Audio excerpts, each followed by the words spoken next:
I was going to say the part of Doug Saito today will be played by and put someone's name in, but Doug magically appeared. Doug and I have been negotiating for the last 24 hours on how long Doug is going to talk for. And how long we're going to get for questions and answers from Doug. And I realize, after knowing Doug as long as I have, that anything that Doug and I agree to in advance is essentially pointless. Thank you. Okay. This seminar is the last for this year, and I want to thank everybody for coming today. I'm going to turn over to Doug. He's got an hour.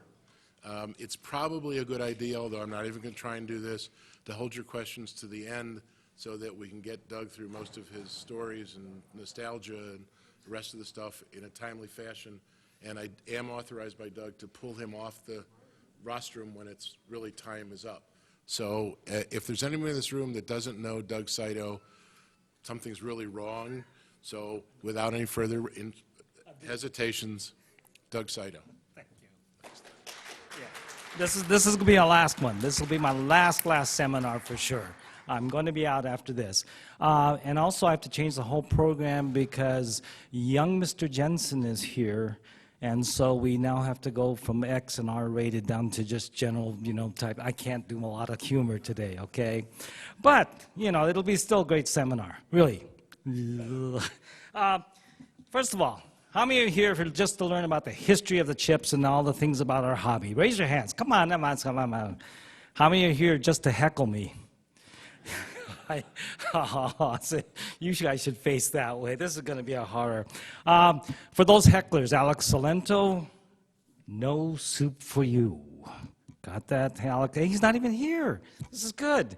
For Ernie Norgard, no preparation H for you.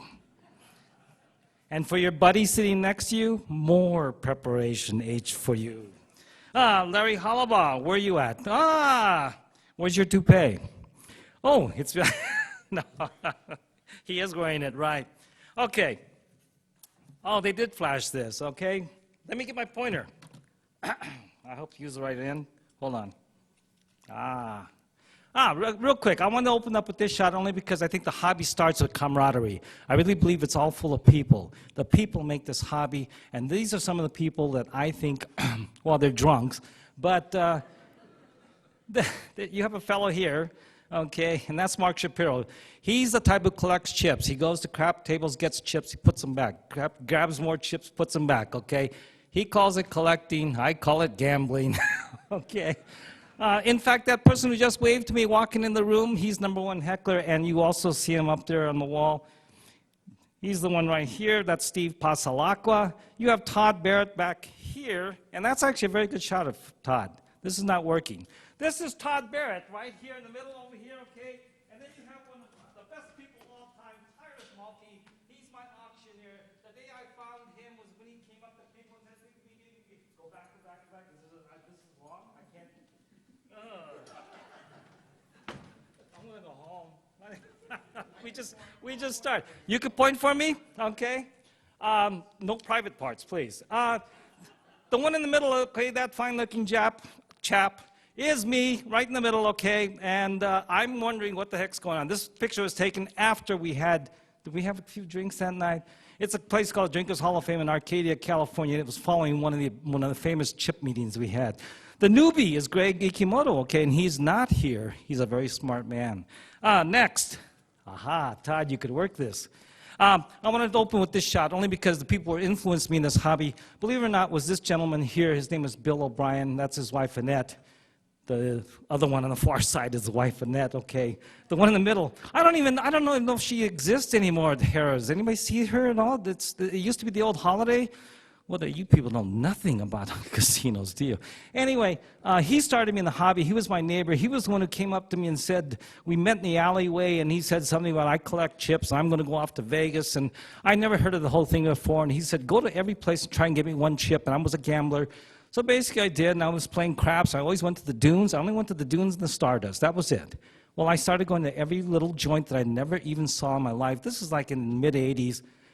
I started collecting chips. I mean, really, it seems like every place I went, I won. So the amount of chips, believe it or not, when I came back, it was like 2 10-gallon bags full of chips. I'm serious. I had never had a 25-cent chip in my life. I didn't even know they existed, okay? Anyway, he had told me to get 1 chip of each, and then we go and meet in the alleyway, and he comes out, and I said, here's the chips. And he just about died, okay, because I had so many. But that was also the start of my inventory. For him, though, I don't know whatever happened to Bill O'Brien. He was one of the very few, very much like Bob Pardue, he was a legendary person because he helped to start the hobby, okay? Next. I think the hobby really starts here. And many of you who remember Chip Chat, the old magazine there? This was actually run in an article of Chip Chat. This is actually your very, very, very first collector. This is Carl Strandwald. He starts collecting in the mid-1930s, all right? And he's collecting regular poker chips. He knows about Las Vegas, but to him, this is a brand new place. He doesn't want Las Vegas chips. And he was there in 1940s, okay? I don't think he even picked up a chip. All of his chips come from, most of those chips you see at the bottom there, they are the old clays and old ivories, celluloid things, okay? Next. I am winging it now because I can't read my notes. This is Ralph Strandwald. This will be Carl Strandwald's son. Ralph just passed away recently. This picture was taken about 3 weeks before he passed on. This is Ralph showing me how proud he was of his father's achievements. He was one of the few who got into county fairs to show off his hobby. And I still think, I've yet to see that with any hobbyist today. There's a lot of fairs that happen that ask for hobby exhibits, and I've never, ever seen a chip collection at a fair, okay? I think it's a great exposure time. If you're going to do anything, it should be at a county fair. But that's what Ralph is holding in his hand, is ribbons that his father won. And the other thing I was going to bring up in the back of him, that is his collection, and basically it goes around this whole wall, and all it is the old clay poker chips. I think that's still the greatest collection of what's called poker chips to this day. Next. Henry Garrett. The reason why I even post this picture of Henry Garrett, and this is a slimmer version of Henry, is that he was actually the very first dealer I ever contacted, and he was on the phone. I had just saw this magazine that Bill O'Brien had given me from this thing called CC and GTCC, and everybody had little ads, and I saw that there was going to be a show, a coin show. By random, I just chose him, and I called him, and I said, I'm just starting. I have these 10-gallon bag full of chips, okay? And he said, just bring them on up, which I did. I took a bunch of them up, and I'll never forget, for $1 chip, he paid me $2. And this is from the Dunes and the Stardust in the mid-'80s, okay? I'm more of a gambler back then, and I'm thinking, if these people are going to pay me $2 for every $1 chip, I'm going gambling every day. Okay, because now the VIG, I've got that in my favor, okay? But he actually started me because he gave me that little bit of advice. And I know with each of you in this hobby, there's someone who's instrumental that started you. And sometimes they're key players in your life, and sometimes they just disappear, okay? But Henry Garrett is one who did start. I started with him, okay? Next. Joe Bennon, no longer with us. Jim Mundine, and it's real sad to see this particular show in particular because Jim Mundine is the very first. He's the one seated down below. Jim Mundine is one of the first to ever have a chip show. And at the time, there were people like Walter Derzalitis who put on a suit for his first chip show, okay? I don't know if have we ever had a dealer at any of our shows wearing a suit? I don't think it's possible. But the very first chip show, no one even knew what to bring. No one knew what prices were. This is the beginning of our hobby at a time when really it was still stack to stack. In other words, when we traded chips, it'd be 20 chips for 20 chips. The thing that's most important to remember, though, is you could have a stack of 20 California chips for 20 Las Vegas chips, okay? 20 chips from Washington, 20 chips from anywhere. You just traded, okay? There was no price guides. That's when this era starts with Jim Mundine, and a lot of credit has to go to him for starting or conceiving the idea of actually having a chip show. And this is like in the late 80s now. Next.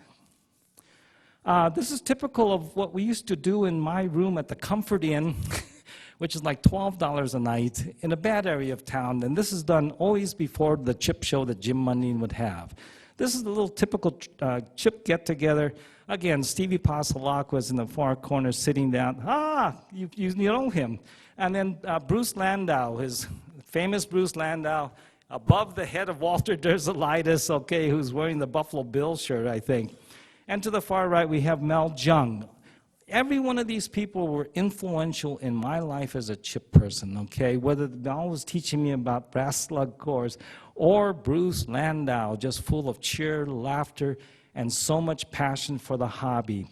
And Stevie hasn't changed a bit. He's still the very happy-go-lucky chip collector. Every one of us should be not only like him, but I think Stevie should be held to a higher standard because he set the bar so high when it comes to honesty and integrity. What a bunch of crap this is, right? Yes. Yeah. Okay. He does, right? Next, please. Oh, I'll get back to Walter Derzalitis, though, okay? Armand Fender. I actually saw Armand walking around. He was a very, very early dealer in those days, okay? And again, a lot of these dealers in those days, they came from coins, and they still brought some of the coin mentality with them. But Armand, I'll never forget that one of the earliest advices that he ever gave me was, Doug, make sure you keep buying chips. Just keep buying chips. Of course, he's a dealer. Keep buying chips, because down the road, these are going to be great chips. So even if they're crap chips today, down the road, they're going to be great, great chips. And we are now down the road, and it's still crap, okay? Not only is it down the road, but for some of these people, it's sad to say, it's almost like the end of the road, okay? And we're going to have a bunch of crap chips on our hands, okay? But Armand did start me with this idea of volume. As a collector, it was like I was just looking for one piece or something. He puts this idea into my head, though, if I got 5 pieces and I kept one for sure, I could always trade to get more pieces with the others or sell them, hopefully to get my $5 back or whatever it was that I paid for the first 5 pieces, okay? To him, I give him that credit. That's something he put in my mind, and I probably still use it today. Next. C.T. Rogers. I don't know if any of you recognize this or not, but in the old days before the internet, this is how we had to buy chips. C.T. would actually send out a fine, fine-looking catalog. We're going to go to the next shot real quick, okay? We might come back. I may have to point, maybe Stevie can point this out. There's a San Souci chip up there, I believe, in a rectangles mold. And this little brochure that he sent out, it was selling for $17.50 at the time. There were chips, that's very high for that time, okay? Values, prices. Too high? Okay, that's what I told you last night when you were drinking. Here, I can't operate it. I think it's kind of like some other mechanical devices that when the battery goes out. Anyway, at $17.50, oh, you got it. All right. Yeah. Anyway, for $17.50, okay, that chip today is easily worth 3 times that. But there were times when I would buy my first Bugsy for $25, bought a second one for another, and it just kind of escalated. But that was the day and age, really, when I would get something like this. My check marks, I would buy almost that whole sheet, except for something that was $17.50, because that was expensive, okay? Next. We just stuck this in to make sure that we were going to talk about chips or something. I only put this in because to this day, we'll go on later on when we come to Dean and Jody. But this is a very good example of why chips have to be cleaned, okay? What you see is the original chip that I had from the 88 casino, the 10 center, and it appears to be gray, all right? Anyway, after it's cleaned, it's actually, the original colors are beige. I bring this up because if you remember the $1 Binion's horseshoe, a lot of times we have it listed as gray. Every time I've cleaned one, it turns out beige. So I don't really know if a gray one exists, okay? But, do you want the speaker? No, I don't. Quiet. Anyway, the other thing about cleaning chips, too, is that dirt tends to hide one of the worst things about when you buy a chip, and that would be a surface crack. I actually have had a chip before that I bought for about $200 that was really dirty, and I couldn't wait to clean it up, and there it was, just a surface crack, okay? I don't mean to say that people can do it deliberately, but you could just put soil on a chip to hide a surface crack. So anyway, I wanted to bring this in because it does have something to do with chips, okay? Next. Better example too. Now this one I wanted to illustrate because at the far left you have what's called a cancel chip, okay? I have taken off that cancellation of that circumference ring of X's. That's how they canceled it. I took that off and made it like that on the right-hand side. And it was sold with the cancellation removed, all right? That's something that some people say might be wrong. My point is that with every chip, you can always take something off. You can take the dirt off. You can take the cancellation marks because you can still feel the cancellation, okay? It can't be sold any other way without being known about by feel. A tactile feel will tell you that that was canceled. What you can't do is you can't add to a chip. In other words, you can't paint it. You can't put stuff on it to really change its looks. But you can take away from a chip. That's my basic rule for myself. Next. We have Dean. This is the man who told me to clean chips. All right, Dean and Jody Sones, they were a long time in this hobby. They probably started, what, Stevie, before you, maybe? Yeah, they were instrumental as a man and wife couple that sold chips. But Dean was the one who would clean every chip that he ever sold. And I noticed that it was important the way a chip looked, okay? And to this day, I don't know, I must carry an inventory right now of 20,000 chips.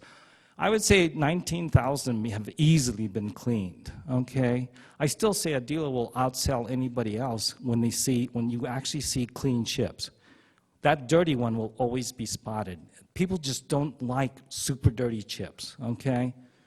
Next. This is like lean times for me. That was me with and of course Bruce is leaning on me at that time. This was taken at a Bellflower show. Again, it's the human factor in our hobby that Bruce was probably the most instrumental person in what I wanted to do with the way of chips. And I think almost everybody here who knew him would probably say the same thing. There was so much enthusiasm that he had for chips. Very, very unusual in a lot of ways because he did have one of the finest collections of Nevada pieces.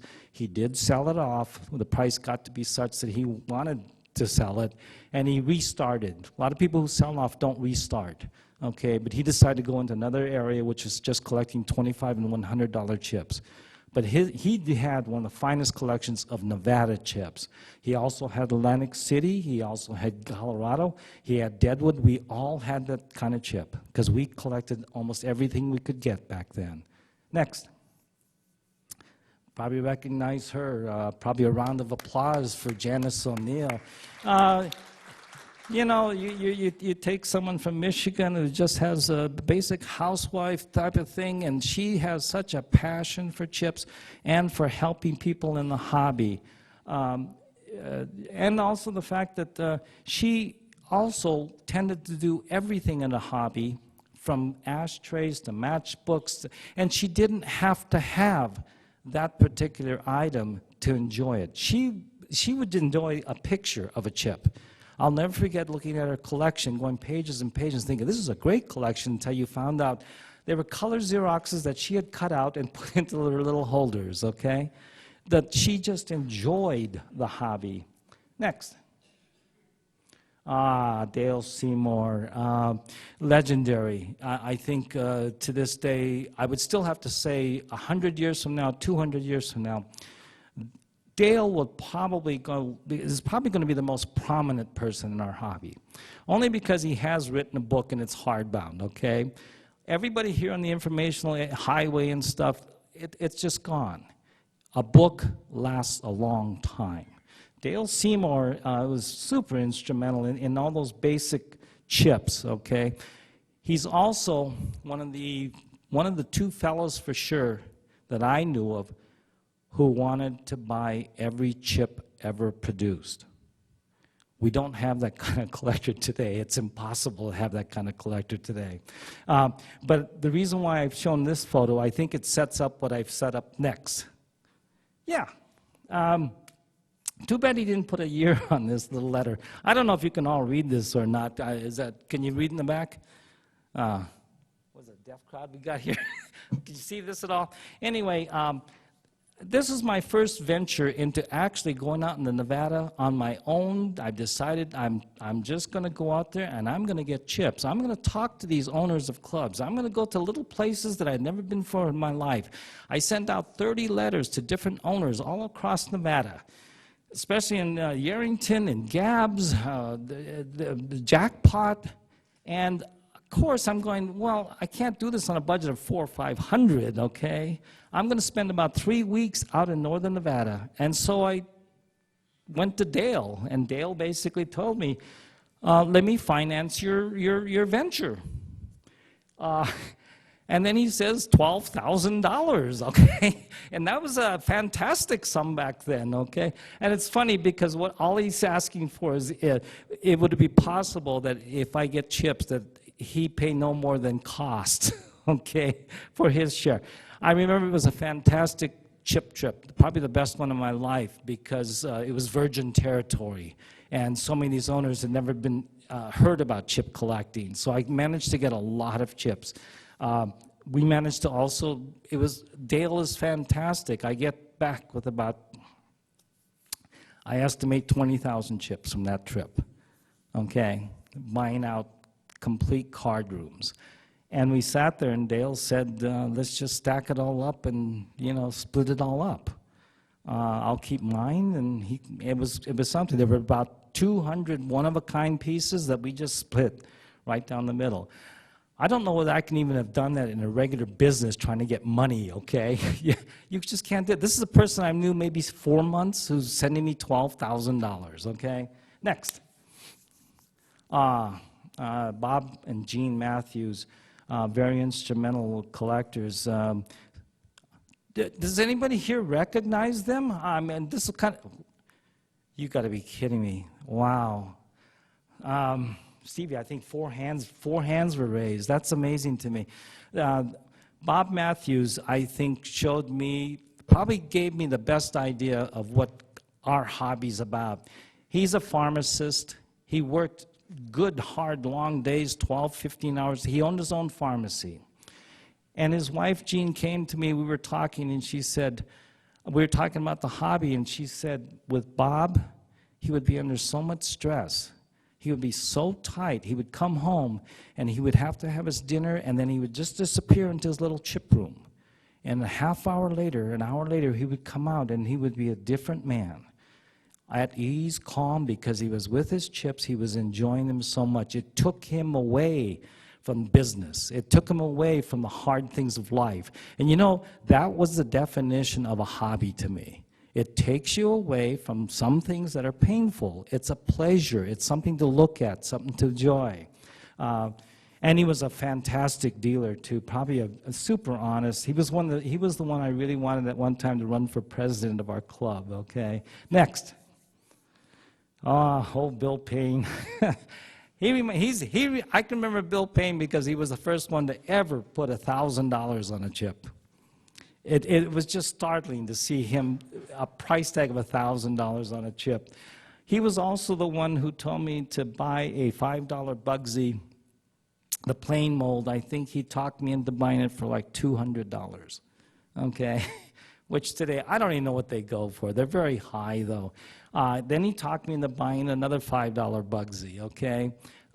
He had about 6 or 7 of them. He was just an old-time collector, had a lot of chips from all over Nevada.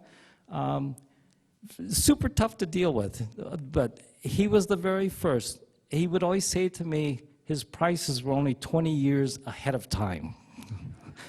And what's funny is that by the time when he died, those prices had been surpassed way beyond what he had done, okay? Next. I never knew about the passion of collecting or its dollar values until I met Dr. Ariano. And I never knew my former partner, Dennis Owen, I never knew that you, as a business, now I'm becoming more into the business of chips and everything, okay? Dennis was the one who established this hierarchy of chip people, of buyers. The number one buyer, we automatically sent chips to on the mail. We had an invoice, and he would pay. And if he didn't pay the price, he never became number one. There'd be number two buyer. If we had 3 chips, we had 3 people. 4 chips, we would send it to. We had a list of 30 people, okay? Nate Pincus is not here. He tried to make the list one time at the number 31, okay? But our number one buyer, if you passed, if you said, no, you don't want this chip, you drop down. Number 2 would then take his place, okay? I had never seen this system at all. Dr. Ariano was our number one guy. And then, of course, there came a time with Dr. Ariano when he came to me, and this is the first time for me when he said, would you come and look at my collection?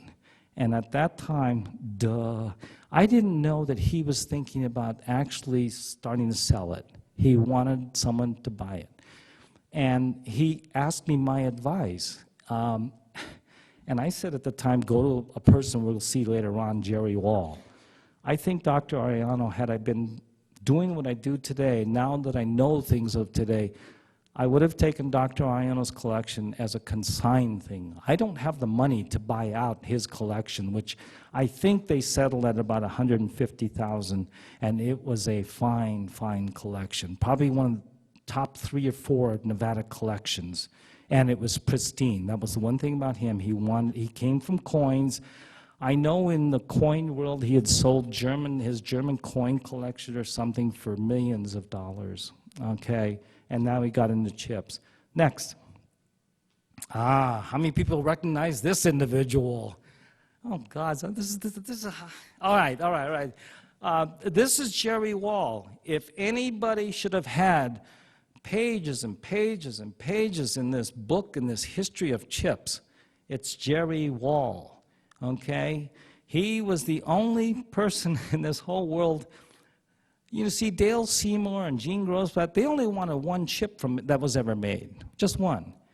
He's the only guy I know who wanted all the chips. I mean all the chips. Okay, I'm serious about this, okay? Easily just, everybody would go to Jerry Wall. When we made a find of 200 chips, some people would sell 5 of them, and then I called them the black hole. It just disappeared, okay? Thousands and thousands of dollars. The wad that he carried in his pocket was just something to see, okay? He was rough, he was gruff, he was in construction. He owned the construction firm that, I think was he building Walmarts or Toys R Us, something like that? Yeah. And if you crossed him, he told me one time, Doug, you crossed me on a deal and I'm going to put a wrecking ball on your head, okay? Okay, Jerry. But there were times, too, and I would come out, and I wanted chips to make sure I had it in my inventory. Once I had 80 chips, and we were at $200 each. And I told Jerry, you can't buy them. There's no retail price. I'm going to sell them at $200 each. And he said, I'll take them all at retail. And he just starts paying. You can't, a person like that, he's buying at retail, you have to sell it. I mean, you can't say no, all right? You have to sell it once you have a price like that. And he said, this man was just huge in our hobby. I just really, really feel bad because he's not ever going to get much of a limelight. I think he'll probably end up having a paragraph. He's much bigger than that in the history of our hobby, okay? Next. Harvey Fuller. Okay, now how many of you know Harvey Fuller? How many of you knew him live, in person?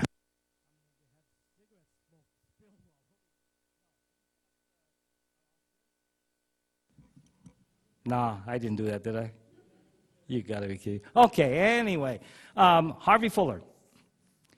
This is Harvey in I think the last year of his life. We're going to see a lot of Harvey's stuff, his photos, what he would do to me. He was our historian. To this day, all of Nevada owes him. All of you collectors of Nevada owe him immensely. He manages to actually interview owners. How many of you have his index of? Okay, I highly recommend if you don't have it to get this book. It ends, of course, in around mid-1980s, but any casino that Harvey could find back then, he would list. And he did it probably in a way that I admire because it's true research. He's actually going through county records, business records, libraries, phone books, etc. The only thing bad about Harvey is that he put a lot of it on Keno ticket notations, okay? Everything was done longhand, as you will see, I think, with the next photo. Now, I don't know if you can make this out or not. I actually had Phil Jensen going over this. This is a map that Harvey would draw of downtown 1940. I think it's 19, can you see that? 1941, Las Vegas. It is very surprising to me because I'm not aware of a lot of these clubs, okay? I think, is this the one on the money? Over on the far left-hand side, I think that's Main Street Station, and at the top where it says, does it say Overland, Steve? Can you see that? Top left? Yeah, right in there. That's actually the Las Vegas Club today, I think.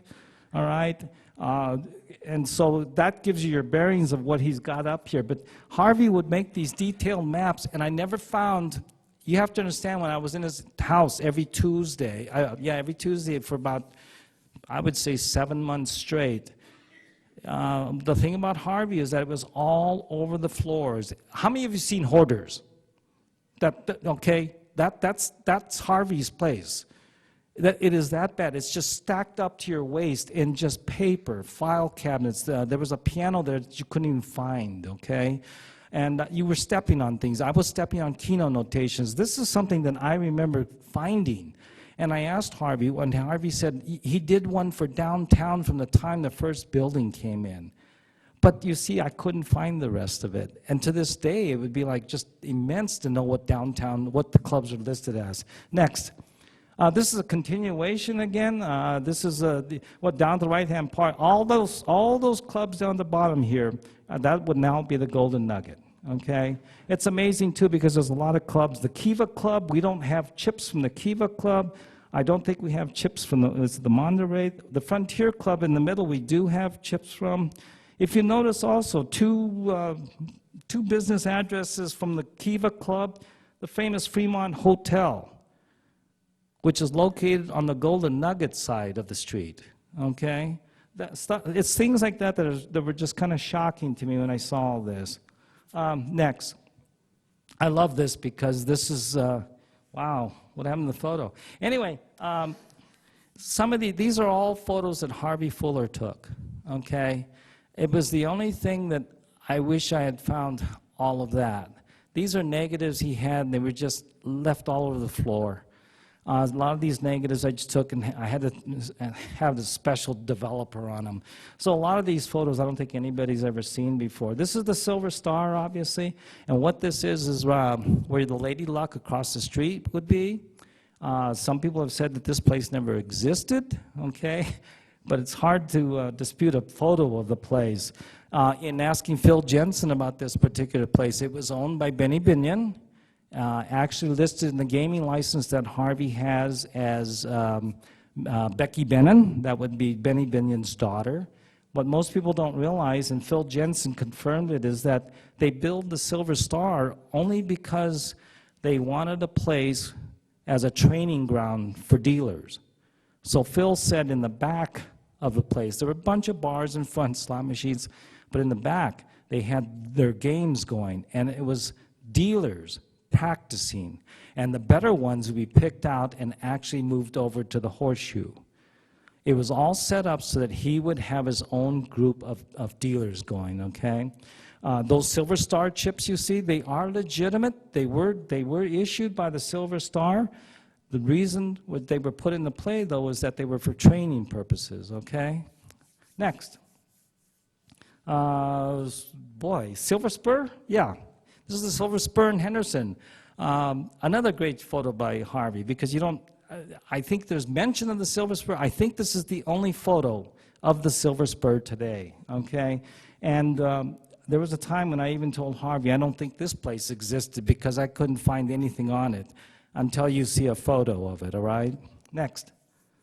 Ah, the Friendly Club. This gives you a good idea of when Harvey was doing a lot of research. The Friendly Club is now part of the Golden Nugget, okay? I have plenty of stories from the Friendly Club. It was really the most friendliest club. It was the only club also that I know of in which the cocktail waitresses could go on the street to give you a free drink to get in. Okay, I don't know if they can do that today. It was a penny nickel dime place. There was a lot of cheap gambling going there, okay, but it was really, really a club that locals loved. And it actually didn't last that long.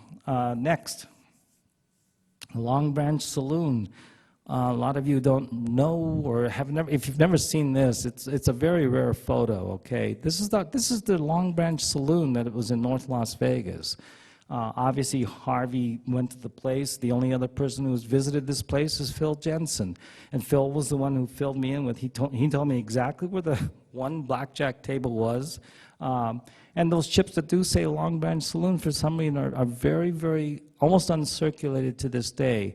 I suspect that they might be the backup chips or chips that were on order before they decided to close down, okay? Excuse me, next. Bill Crow's Mint. Again, I had to go to Phil Jensen and find out where this place is. It's on the north side of Carson City. It is a place that would be, the sign would be changed so it says Bill Crow's. Right there, it's just the Mint. So I think this is the early, probably mid-70s at least, when this place comes up. It's no longer there. Next. Oh boy, the Friendly Club. And I don't know if you can see it pointed out, Stevie, and there's a sign underneath the Flamingo Capri where they're advertising love tubs. Yeah. Anyway, some dispute when I just did an article on the Flamingo Capri for the last auction catalog, and Mike Quinlivan called me and said, I think you're wrong about the Flamingo Capri having it converted its restaurant, its coffee shop, and that's where the first location was for the slot machines in the gaming area. And he says, he has no record of something like that. I think, though, this photo, along with Phil Jensen, will show that that was the coffee shop where you see the Flamingo, the Capri, and that Phil said that when he entered the door there, again, it was one long row of 21 tables, okay? So also in the back, you're seeing the building, the Imperial Palace just starting to come up, okay? Yeah, back there, all the construction beams and everything, okay? All right, next. Oh, next. Did I mess you up? Am I following the script? Time to cut, wrap? Anyway, the Rendezvous, another great photo. You can see some of this in postcards. I think there are a couple postcards. Very good photo by Harvey, though. This is the Gold Spike downtown. This is the place where Harvey's wife used to love to play. She loved play. And at that time, it was, well, Harvey was playing, I think, 30-cent Keno tickets. And he would actually write down the back of tickets, 42 cents today, whatever. And she would always be something where Harvey said plinking, plunking, and doing something on slot machines. She also had a tendency, his wife, when she played, she would pull the handle and cover up the screen, every pull. And she was, I think they had penny machines, okay? She also had her purse stolen here, and Harvey had his car broken into, okay? And he filed this long police report, which I managed to find, and in there were he had listed, I think, something like 700 miscellaneous chips, of which he didn't know what they were, had no idea of their value, except that he had met someone about 3 days before who was a pan dealer at the Las Vegas Club, and the guy said he had all these Las Vegas chips from about 1946 to about 1952. And he wanted someone like Harvey to come in and tell him that, you know, how much are they? And he said that they were worth at least $300 in face. And Harvey says, I don't pay face. So he got him for about $200. Those are the chips that were stolen, part of it, okay? Have no idea what they look like or what they are, all right? I would say, though, that from 1948 to about mid-1950s is a very good era to collect. Next. Walter Derzalitis and Phil Jensen. Phil's not here, is he? Wow. Anyway, Phil Jensen, without Phil Jensen in our hobby today, we would not know what clubs looked like or what they felt like or who was dealing what or where it was located, down to the men's restrooms, okay? This man has such an amazing memory, even to this day. If you do see him on the floor, show him a chip. Show him any Vegas chip that you have and just say, do you remember what this place looked like? Okay, and just get prepared for everything of how the door blob looks to staircases. It's just unbelievable. Walter Derzalitis, on the other hand, if we were going to do anything with chip history, he has to go into Ripley's. No man will ever be in more casinos, right, Stevie, than Walter Derzalitis, okay? This man has stories of being in Zimbabwe, Nepal. There was a time he also collects casino phone cards. So every airport, he's always calling me with his casino phone cards. He's the only collector that I know of who started when phone cards were starting. And he would tell me he's going to be in Czechoslovakia the next day, and he's going to see the opening of some casino, okay? He manages to do this because he does work for British Air, by the way. It's not because he's wealthy or not. He just takes advantage of every flight he can get. I think after he leaves this show on Sunday, he's going to fly off to England in order to catch a plane to Greece, in order to transfer over to Italy, and then he's going to see this little casino that just got built, okay? This is him. He really does this. He'll be gone 3 or 4 days and then come back just to be at a casino that opened. He should be in Ripley's, and he should be a person who has more mention in our history of the hobby. Next. Stevie knows this very well. Without the, going back a bit, probably the highlight of my chip career is the famous episode when Phil Jensen has his collection stolen, and the one who recovered it is Stevie here down, and it's just an amazing story. It's heartwarming. I should write this in Doug Dust, okay, one more time. But proof of his chips being stolen is because Phil was being interviewed at one time by the Las Vegas Review-Journal, and he produced that for Stevie as partly to show that these were his chips because there were pictures of some of those chips. And Phil went chip by chip. What do you, 30,000 chips? 20, 15, 10, Stevie? He looked through 2,000 chips. 2,000 chips? Okay. 2,000 crappy ones, though, right? Yeah. Anyway, Phil probably had the best collection, I think, in my mind, overall, of all Nevada chips. I don't think we'll ever come to that. We're not going to come that close anymore. It got all divided up and dispersed, but it was the best collection. And I do have photos of it someday. I may just, I don't know, run photos of the Phil Jensen collection, except we would just drool all day. Next, Vince and Betty Mowry. These are two people who actually got me out of tokens in a sense, because I took all my tokens. You have to remember when we all started, we were doing tokens. We were doing chips from everywhere. It was just something we all did. Eventually got to the point where I didn't want to do tokens, and he was kind enough to buy them off me, okay? Vince Mowry, to me, is probably one of the most educated men in our hobby. He's passed on, and so is his wife, Betty. Vince has like 3 degrees, MIT, Cornell, and who cares what the next one is, right? But he's an engineer and very organized. If anything, he taught me a lot about organization of things, that the things had to be in certain orders of stuff. To this day, Wendy Schultz, she's still here. She's now maintaining the business, and I think she's going to end up running that business like Vince does, okay? Next. Well, he's not even here, okay. Kerry Burke, and that's his wife, Pat Burke, okay. The thing you gotta remember about Kerry Burke is that I think Kerry, in my mind, is the first chip collector to sell his collection in its entirety, I'm guessing in 1977, 78, before we have this club Okay? Kerry's also one of the very first people in our hobby to set up at coin shows with a display of chips. That's how he got to find out that there were other idiots in this hobby, crazy lunatics in this hobby, okay, because they were so hard to find back then. By the way, we were much better in friendship, right, Stevie, back in those days, because there were so few of us. You had to get along. You had to get along. We all loved each other, okay? Why? Because, oh my God, you collect chips, we'd hug. No, we wouldn't kiss.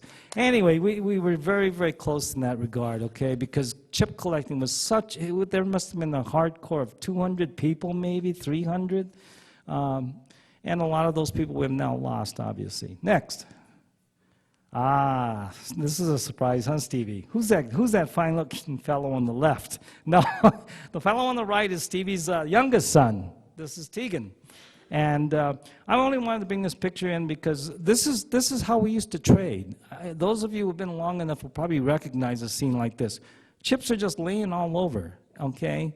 I can remember Al Moe actually just tossing this chip up in the air and catching it, tossing it in the air and catching it, tossing it in the air and catching it.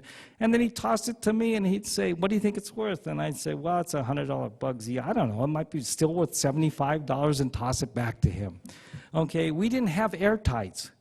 I remember Bruce Landau coming with the first airtight. That was the first time I ever saw anything in such a thing. We didn't do them like that. This is how we did things. It was almost stack for stack, except Stevie always wanted more for his stack, okay? Anyway, next. Steve Cutler. This is very, I don't know what our hobby would be without Steve, only because this man really has probably made more of an influence to people than we know of. We'll never know how many people went through his exhibits, his museums, okay? Were any of you in any of his museums when it was? Well, that's good. Well, maybe you were influenced by it in a way, okay? Because he's one of the very first ones to actually have a display of casino memorabilia in a casino. And it was a beautiful display. It's just striking. And it was something I kept looking at, just marveling at. The first one was at the Pioneer. And then I believe the next one he moves to Flamingo Hilton, and then over to Laughlin Flamingo Hilton, and then went to Reno. Eventually it ended up at the Tropicana, and it was spectacular, okay? He might have planted the seeds for a lot of people in the future who will remember this thing called chips, that people want them, that they crave them, that they love them. We'll never know how much he influenced a lot of generations to come who will remember that, okay? Next. I had to put Gene Grossblatt in here because when I mentioned the people who actually wanted to buy all chips, Gene Grossblatt definitely was the second person I ever knew who would say to me, "Just get me the chip. Any trip I was on, just get me the chip." It could be a riverboat. It could be Lodi, California. Just get me the chip. We no longer have anybody like that in the hobby, I don't think. Is there anybody collecting all chips from everywhere? Raise your hands. Is there? I don't think it's possible. I think it's now down the stage where everybody has to collect by area or geography or denomination or mold. Okay? But Gene, and he was the very one who came up with the concept of the Hall of Fame. Okay? Most people don't realize that. That was his idea, and there's some of us who benefited by it. Next.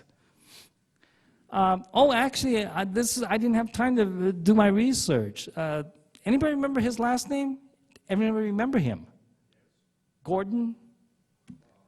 Gordon Hall. Now, why do I put him in here? Because he's one of the few people that I know as a dealer. Well, first of all, give a little bit of background. He comes from Kentucky. He's a horse trader. He actually made a lot of money with horse manure, believe it or not, okay?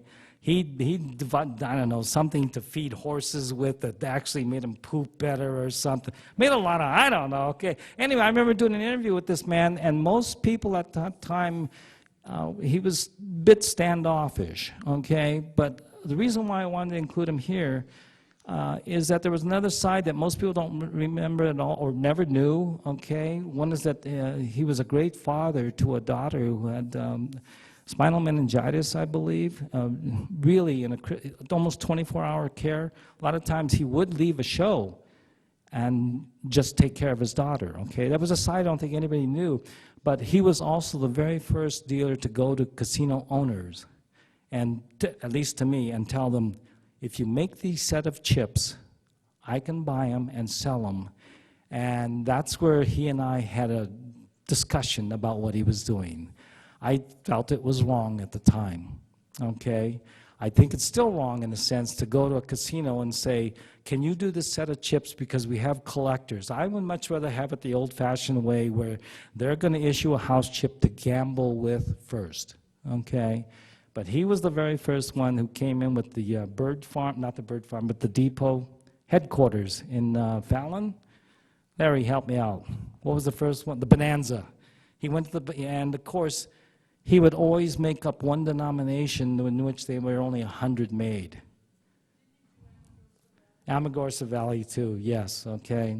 But he was the very first in my mind, or at least if I were writing the history, to make this remark about this man. Next. How many of you know him? How many of you know him when he had a lot more hair? Okay. James, really huge in our hobby. Very, very huge in our hobby, okay? Probably influences everybody to this day, okay? First of all, the price guide that he did is really, really magnificent. We can always debate prices. That's always going to be a debate. So it's the presentation of this price guide that really is something. But James was the youngest when we started, okay? He was like a kid. I don't even think he wasn't 21 yet, I don't think. Was he, Steve, when he starts? Do you remember this at all? Yeah, it was close, though. And he had always been a collector of other things, too, okay? Bottles, and I think he's had actually more great rare chips in his hands, I think, than probably most people. Some collections today might, but in his hands, the number of chips through his hands is just absolutely mind-boggling to me, okay? And he's one of the very few who have had their hands on these chips. A lot of people have seen pictures of him, but he's had his hands on them. There's a big difference to me. Next. We're going to get into a little quick area here because I just wanted to bring in the one part of the history of chips in which I wish there was someone else to do this, and that's to talk to owners. They're all, especially owners of little clubs in northern Nevada, because they're dying off. This is Tiny Nielsen, who just passed away about 3 or 4 months ago. Tiny used to work at what was called the Riverside in Reno. He actually worked, anybody football fans, Leo Nomalini, remember him, 49er tackle, yeah. Anyway, he played the Leo. Okay, very, very funny man. He's the one who always told me, don't buy chips. Don't buy chips, kid, okay? Get in the land. Of course, he wanted to sell property in Virginia City, and that's the reason why he was bringing it up. He was just a magnificent person, always like a Santa Claus to me. He always came up and just gave me this huge bear hug. I mean, squeezed the, of course, he's shaking me to find out if I took any of his chips off, all right? But that's Tiny. He passed away. This is actually a photo taken in the Silver Queen. Next. Oh, boy. I think I may have shown this photo before. This is Ron Carrion of the Owl Club in Eureka. This is typical of a very small club. This is the cage, okay? This is what his office and cage look like. And, of course, what he's holding in his hands are all of his old chips. And the reason why that stupid smile is on his face, because he's saying, you ain't gonna buy these, kid. I couldn't even get one chip out of him. And he's just shaking this bag in front of me. I could have just, anyway, I took, that picture captured that moment with Mr. Carry-On. These kind of clubs, though, they only have one table, okay? You're not going to ever see these kind of chips come out in 4,000, 5,000. The average run for him, his dollar chips, I think, was like 700 at the most, okay? These people are going to go out. They go out of business because of gaming regulations in which it says they must have 3 people in a pit. And when you have one table, that's a lot of people, okay? It also means you have to have security cameras for one table, okay? It kills these people. They can't operate under that kind of constraints. Next. I don't know if you recognize this man. You probably recognize his chips. How many of you have an R-bar chip? Nobody? R-bar at a Pahrump? Right? Everybody should have one by now. This is John Campoloni, and we are sitting in Chipper's living room, and he's telling me stories. They always told me stories without ever showing me the chips, okay? They bring the chips in, we're going to make a deal, and of course he has to start with these stories, and I'm looking at what's in the box, what's in the box, what's in the box. What he had was all the R-bar chips. And when you have that many, they practically should be given away, which they were a long time ago. I think that's, wasn't that a presentation gift if you joined the club or something? Not even our club, right? The Aladdin, okay. Right. You know what's funny? I think even to this day, even chips like that kind of disappear. I can't remember or recall anybody having an R-bar chip for sale on the floor. So there's only 2,000 of them. What happens to these things, okay? But this is John Campoloni, a bit of a scalawag, a bit of a, he wouldn't mind. He's a conniving owner. I believe he went in partnership with a place called BJ's in Pahrump, okay? Bill and John's, that's what the BJ's stand for, Bill somebody and John Campoloni. And of course, him being the operating managing partner, he's the one that gets to order the chips, he's the one who puts the cash in play, he's the one who never ever got a license and told his partner, we can open up and start playing. And you don't do that in Nevada, okay? I cannot find a gaming license from what they were supposed to be in Nye County. I had to backtrack this man's story, and every story he told me, whether he was in Atlantic City, there would be always something going awry at the casino that he worked at. Things would be missing. Things would be a partnership, bye-bye. It's quite amazing that you can open up a place without a business license. How do you do that to somebody, okay? Again, the only person who's ever been in BJ's, though, I think, is Phil Jensen. It didn't last very long. Next. This is a different part of chip history that's crucial. It's the identification of chips. And when we first started, a chip like this, no one knew where it came from. It wasn't until people got together and went to the manufacturers to get records, okay? Once we had some of those records, those things that we would, I think this one here I had in my junk box for 25 cents each. I mean, it's, you know, double face. To this day, I don't know what happened to this chip. I don't know where it went. This is Jimmy Young, a famous person in the 1940s. He's the one who owns the Silver Club. This is his chip from the Frontier Club, which I never even knew he was involved with, okay, until you see something like this and it gets identified that way. Next. Another T.R. King record. If we didn't have T.R. King records, and this is courtesy of one of the individuals who most influenced me, and that's Hank Boss. Hank Boss at the time had the largest collection of small and large crown chips. He worked hand in hand to get these identifications. He paid T.R. King $10 for each record. He had, let me see, 1,800 identifications made. It costs some money to get these things identified. This is one of those identifications, a crucial one, because I don't see this chip anymore. This is Benny Binion's first 50-cent chip in 1954. I think that's close to the opening date of the horseshoe. Okay, next. The Maddie's Tropics. I bought 98 of these pieces. They were being used in Stockton, California. This is a chip from Fred Mattioni. I had to do some research on all of this thing, but once I had the identification made by T.R. King, I could then find out what Matty stood for. It was Fred Mattioni. This is placed right next to the Sands, and that Fred Mattioni was tied in with other people at the Sands, and they would go over there, have drinks and fun and cocktails. This was a small bar. There were 100 of these $25 Maddie's chips made. There were some 5s, okay, but they never ordered a $1 chip. It wasn't until Fred Mattioni moves to Stockton, California, and starts to open up a place called Maddie's Rendezvous, and what happens then is he decides to order $1 chips from T.R. King. Those $1 chips are one of the few examples in which it's not a Las Vegas chip, and it still looks like it with the same hot stamp Maddie. I still see $1 Maddie chips. I have about, I'm going to say, 20 boxes of $1 Maddie chips, all worn, all beat. People still buy them from me, and I know what's happening. They're putting them on eBay. They're calling it Las Vegas, okay? It's truly not a Vegas piece at all to me. It was ordered for the Maddie's in California, just the $1. The 5 and the 25s, still very, very good chips to this day. Next,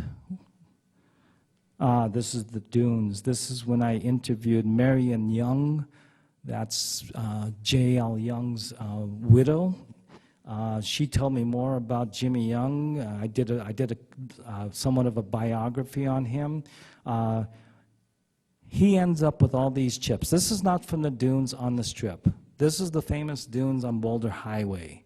This is the dunes that becomes part of the Cactus Club and all these other little clubs that we have so little information on. And it wasn't until I got the records back to show, 1943, that alone told me I knew it wasn't the dunes on the Strip. Okay? And then you research this stuff with other records and what was there at the time. And it turns out all these $25 chips for somehow, Jimmy Young ended up with about, I'm going to say 60, 70 pieces. And his wife, on the day she had to move out of the house to move down the Searchlight, they decided to do some landscaping, redoing something. They dig up a tree, and for some reason, Jimmy Young, in a tin box, had put these chips there. And why he did it, for what reason, she never knew, okay? But I'm sure there was a lot of things going on with club owners back then, that somehow he was using them or not using them, or maybe that's how he paid off a debt, or he was loaned money, etc. Next, where's Sheldon at? Oh, is it time? Are we getting close? Time, he's giving me this, okay?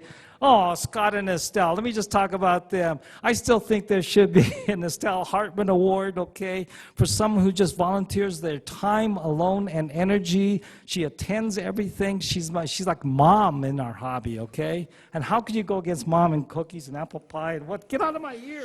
Get out of here. What? It's after 4 o'clock. I'm sorry. My cup runneth over. No, I'm fine. Q&A. You know what that is? Questions? Or do I question you people? Good. This is all over. Thank you very much for attending. Okay, leave your $10 in the cup as you leave. Okay. Tyrus? No! Thank you.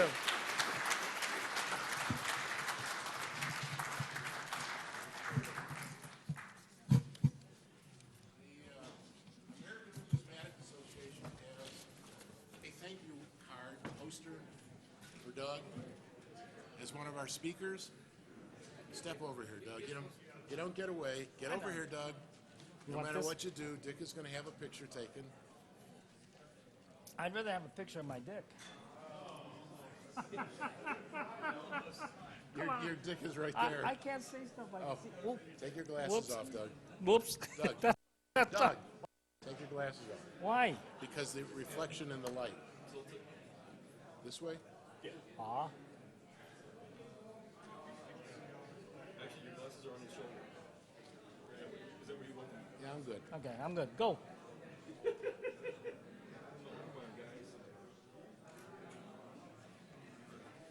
I think, Dick, it's about as good as you're going to get.